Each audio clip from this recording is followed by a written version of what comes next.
What's going on, guys? Welcome back to the channel. A big thank you for choosing another one of my videos right here on YouTube. So recently I've started to download some of the very best and some of the weird and wonderful tactics that are available to us for FM23, and I decided to put some of them through their paces to see how they would get on in FM23. So again, today I've been out and downloaded a tactic and I'm plugged it into the game. I've run a one season sim with Tottenham, Cardiff and Plymouth to see how it will get on.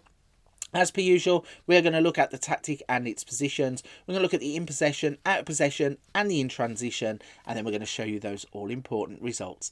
So we've got Tottenham up on the screen. Let's jump into the tactics tab and have a little look at this one. So you can see straight away it's a 4-1-3-2. It is strikerless, so no focal point at the top of the pitch. You could call it a 4-4-2, I suppose, but either way it's quite condensed in the middle of the park with the fact you don't have the stretch of the pitch for a striker. The tactic is called Elturco Essyy, and let's break down some positions for it then. So we're going to start off with a sweeper keeper on support. We have an inverted wing back on the left, also on support. Two ball playing defenders set to defend. On the right hand side you have an inverted wing back on support. You have a deep lying playmaker also on support.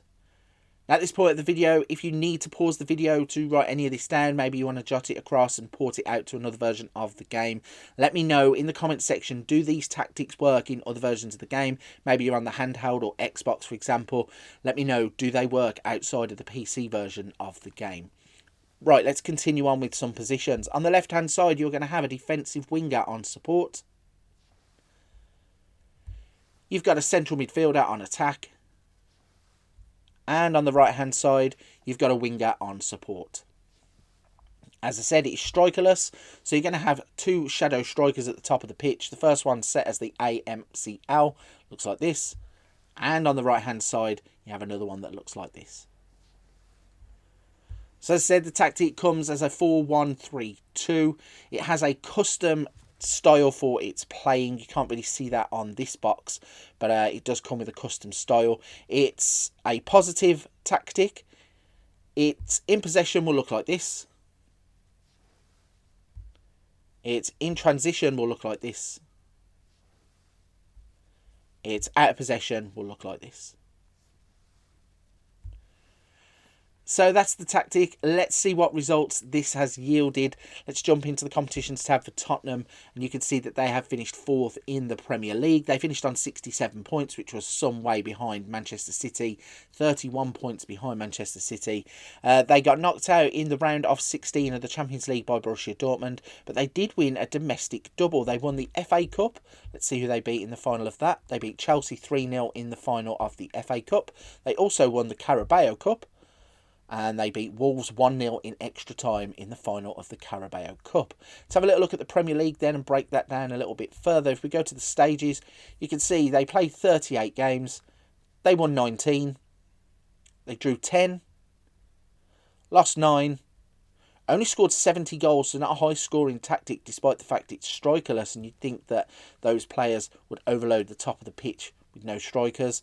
39 goals against, 31 goal difference and 67 points. As I said, finishing 31 points behind Manchester City. If we go to the profile of the league, you can see that they don't have a top scorer in the top 4.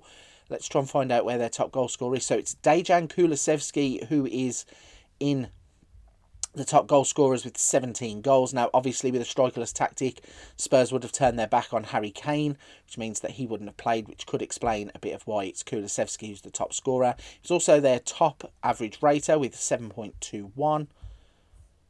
In terms of assists, it was Lucas Moura, Heung-min Son and Harry Kane did play. Harry Kane actually made 35 appearances despite them playing without a striker, so interesting to see he didn't score more goals. But you had 3 players on 8 assists. Player of the Match awards, nobody in there. Clean sheets, let's see how many they kept, not a lot. Joint 5th actually, more than I expected. 12 clean sheets for Hugo Lloris. despite the fact that they did concede quite a few goals. Son getting 13 yellow cards. He also had 3.60 tackles per 90 minutes. So, an interesting start to the tactic test, seeing Tottenham fall so far behind Manchester City. Let's switch to Cardiff in the Championship and see how they have got on. And you can see straight away they have finished 5th on 75 points. They too are quite a long way behind Norwich, who have won the league. Let's go into the competitions tab. You can see they were knocked out in the 3rd round of the FA Cup by Fulham, knocked out in the 4th round of the FA Cup by Chelsea. If we go to the Championship, go to the stages tab and switch back to the league format, which again I've shuffled by mistake.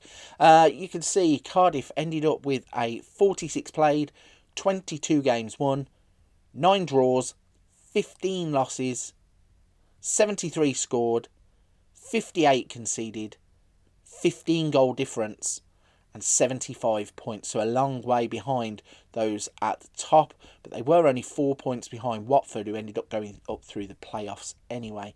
If we go to the profile and have a little look then, let's see if they've got anybody. Goal scorers, Callum Robinson with 19. Average rating, Callum Robinson was the best there with 7.23. Assists, Callum O'Dowda with 9 and Joe Rolls with 9. Player of the matches, Robinson with 8. Top of the yellow cards list with Bagan with 17. And then they had Jayden Philonge Bidace. He was 3rd on distance covered per 90 minutes with 15.23 kilometres. So, again, could have been a little bit better for Cardiff. They finished quite a long way outside of where the promoted teams are. Interesting, Birmingham City finishing 2nd in the Championship with 82 points. I hadn't noticed that until just. So that's 2 out of the 3 teams done. Let's show you Plymouth next. And Plymouth, you could see, have won their league. So, Plymouth wins Sky Bet League 1. They were knocked out in the 2nd round by Derby County in the FA Cup, knocked out in the 4th round by Brentford, and knocked out in the southern section of the Papa John's Trophy. So, concentrating just on their league performance then, if we go to the stages and we have a look at the league table, you can see Plymouth finished with a 46 played, 31 won, 4 drawn, 11 lost, 89 goals scored, 42 conceded, 47 goal difference, and 97 points. So at least one of them has managed to have a bit of success, out and out success, should I say, with the tactic. Looking then at the goals in the league, Morgan Whittaker got 15, Danny Mayer getting 15 also, so joint places for those two. Whittaker and Grant are their top average raters with 7.30 and 7.25. They had 15 assists from Grant. Mayer getting 8 Man of the Match awards. Cooper kept 18 clean sheets. Edwards had 15 yellow cards.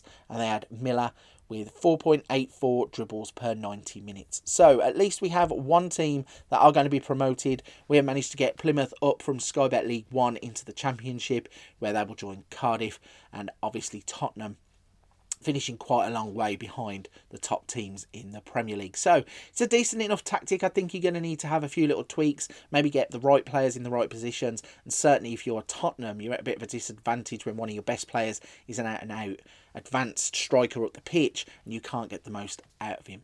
So a bit of thinking to do in terms of this one for the players that you are going to sign.